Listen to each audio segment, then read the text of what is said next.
Estamos aqui para mais um episódio do programa Eu Tô Elas. Eu aqui testando essa história de podcast, querendo saber de você se é melhor esse estilo podcast ou nossa sala de visita. Conto com a sua opinião.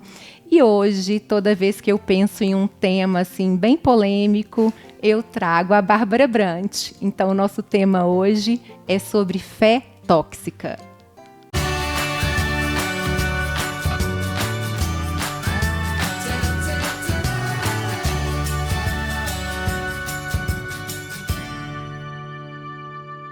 Gente, eu já falei para vocês no último episódio que eu fiz com a Bárbara que quando eu penso numa mulher inteligente, interessante, qual o nome que me vem à cabeça? Eu acabei de falar aqui nos bastidores, se você não segue a Bárbara, comece a seguir. Ela não faz questão disso, mas eu vou te falar uma coisa. Os posts são muito bacanas, né, Bárbara? Eu sou fã. Você sabe que muita gente me pergunta assim, de onde que saem os posts e tudo, mas os posts vêm de vivência mesmo. Muitas vezes é reflexões pessoais e literatura e coisas que estamos vivendo.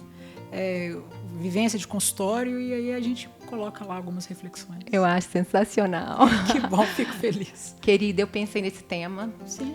E pensei em você, claro. Queria te ouvir. Toda fé é boa? Toda fé é legítima? Ou existe uma parte, quando se fala de fé, que é algo tóxico, que é algo que não condiz, que a gente tem que se afastar? Me conta a sua opinião sobre esse tema, já que essa palavra tóxica está tão em voga, né? Me conta um pouco. Cris, infelizmente, uma das maneiras que a religião é usada é para dominação. E quando você se envolve cegamente, sem reflexão, em alguma ideologia, em alguma crença, em alguma religião, alguma seita, algum clube de futebol, em qualquer situação, se você não tem uma consciência crítica sobre aquilo te domina. E você é alvo de dominação de outros. Uhum.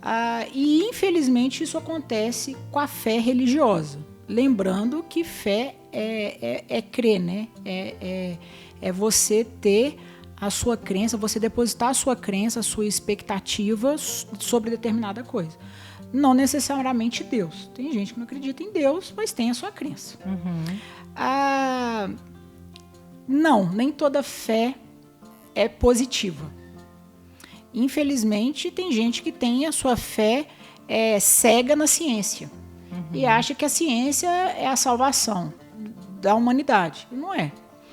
Então, se você não consegue ter uma base reflexiva a partir de um conceito, ali já tem um ponto de adoecimento. Então, a gente precisa ter uma ressalva.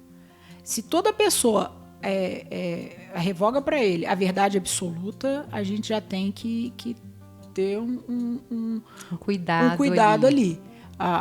O único que puxou a verdade para ele, e a gente sabe que nunca foi debatido e não tem como tirar dele esse questionamento, foi Cristo. Eu sou a verdade. Exato. Mas não existe o outro que traz essa verdade para ele absoluta, a gente tem que questionar. É exatamente isso. Quando me perguntam, inclusive, né, qual a sua religião, eu falo, gente, não tem religião, minha religião é Jesus. Eu sou Jesus, né, eu vivo para Jesus e é nisso que eu creio e a minha fé está nele. Então, qual que é a sua base? É óbvio que toda fé tem que ter uma base, a gente tem que ter fé em algo, como você falou, e muitas vezes nem é em Deus. Sim. E a minha fé, no que eu creio, é em Jesus como Senhor e Salvador, como você falou. Eu sou a verdade, né? Ele é a verdade. Mas as pessoas às vezes confundem a questão da fé em Jesus com a religiosidade, com o legalismo. Que o próprio Jesus combateu isso, né? Quando a gente pega lá os evangelhos, Mateus, Marcos, Lucas e João, que é as vivências de Jesus, a gente vê Jesus tendo vários embates com a classe religiosa, que é os fariseus, e diga-se de passagem, os fariseus eles seriam nós, hoje, seria Jesus chegando o dedo na nossa cara e falando assim, peraí, acorda aí que não é por aí. Porque a gente tem muita mania de falar dos fariseus, a gente sempre joga para o outro. Nossa, que classe, né? Não, gente, fariseu ali seria Jesus chegando nas nossas igrejas hoje, num culto de domingo lotado, e pondo a nossa vida para ser refletida, as nossas vidas em reflexão. Então, o próprio Jesus colocava a religiosidade em xeque. Uma vez ele parou para os fariseus e falou assim, peraí, como é que vocês estão colocando um tanto de regra que vocês mesmos não conseguem seguir e está colocando sobre a vida dos outros? Vocês estão impedindo as pessoas de conhecer a verdade. E aí está o ponto de reflexão, porque vira dominação, né? Exatamente. A gente não pode não se alimentar da verdade e ouvir a verdade. Hoje em dia, a gente ouve tanta coisa em tanto lugar, de tantas pessoas. Isso é muito perigoso, né, Bárbara? Sem dúvida nenhuma. Veja bem, existem vários pontos e a gente poderia ficar aqui horas e horas falando sobre isso. Mas o ser humano, ele naturalmente, ele precisa se apegar a um ponto de segurança e a um ponto de veneração. Quando João, na ilha de Patmos, o anjo vem falar com ele se dobra ao anjo e começa a venerar o anjo. O anjo fala, não é para isso que eu tô aqui não, eu vim cá conversar com você. E de alguma forma, dom, revelação, conhecimento, poder, traz esse status de você sobre o outro, de domínio sobre o outro. Veja bem, quando Moisés ele teve aquele encontro com a glória de Deus, o rosto dele brilhou, gente, aquilo trouxe status para ele diante da congregação de Israel. Tanto é que ele começou, o pessoal começou a olhar ele diferente. Mas quando aquilo começou a ir embora, ele falou assim, bom, eu estou perdendo alguma coisa aqui. E para não perder esse status diante dos homens, não é diante de Deus, que Deus sabia que o brilho do rosto dele estava acabando. Ele foi lá e tampou o rosto dele. Isso daí é nós mantermos são atitudes, um comportamento falso, uma máscara, uma toxicidade diante do outro para manter uma maneira da gente dominar o outro. Sim. Isso é bem conhecido sobre muitas pessoas, a maneira de dominar o outro a partir de um poder, a partir de um dom, a partir de uma possibilidade, de uma retórica. E aí, se você é acomodado na busca de conhecimento, principalmente em relação a Deus, você está dentro de uma igreja, você é daquele que só vai domingo porque Deus tem que me abençoar.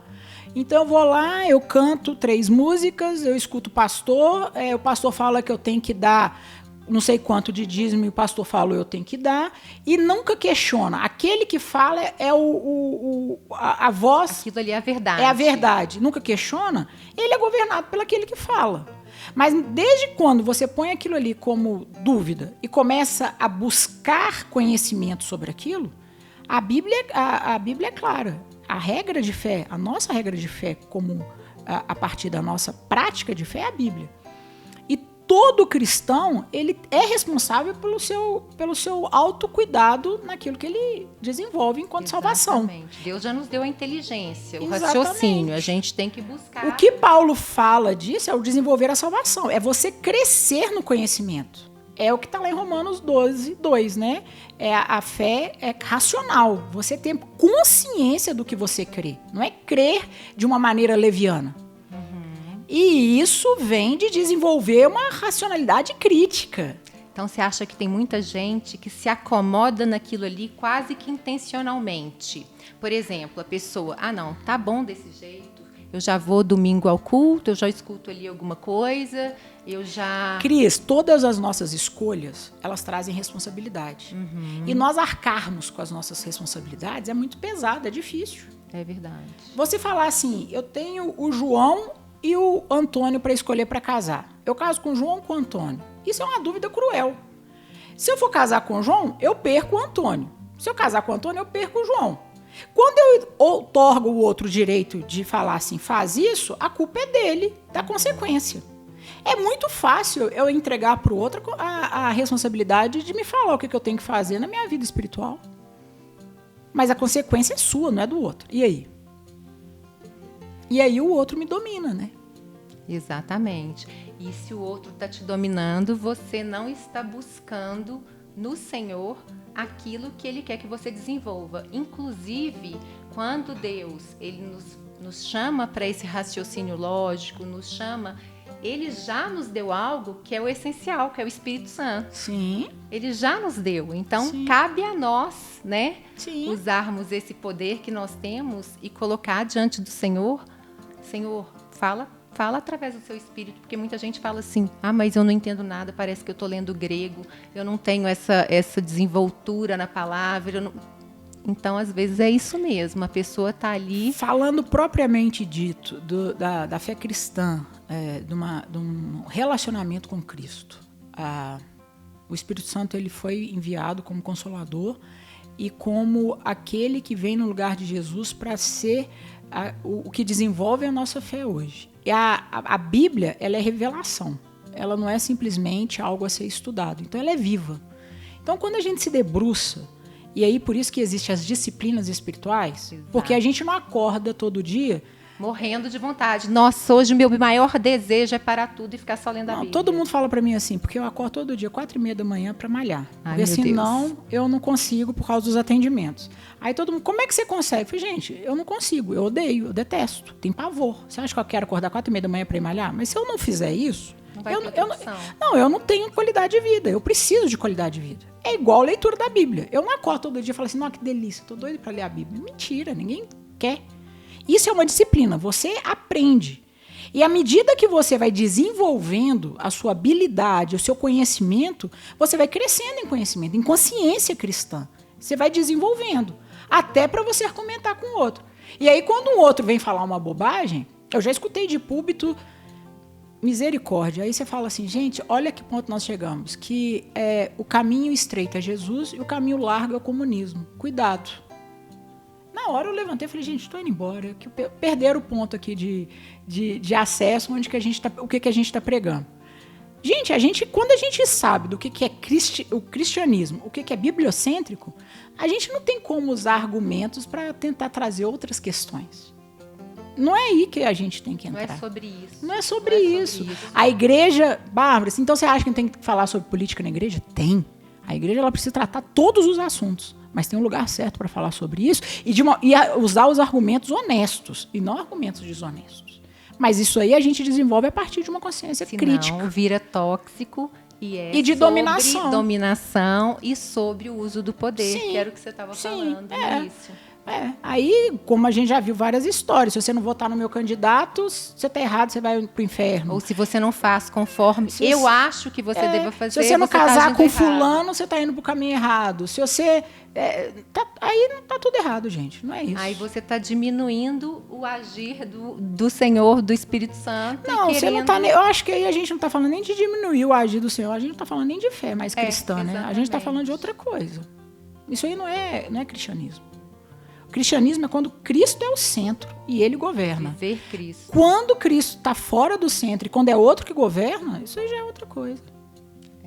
Intoxica mesmo aí, e leva para outro lado. Aí o negócio já tá terrível, terrível. Ô, Bárbara, então, para quem está ali do outro lado, nos ouvindo e pensando, gente, será que então eu não estou buscando a verdade? Será que a minha fé é nisso ou naquilo? Ou, como a gente falou, até no futebol, ela está me intoxicando?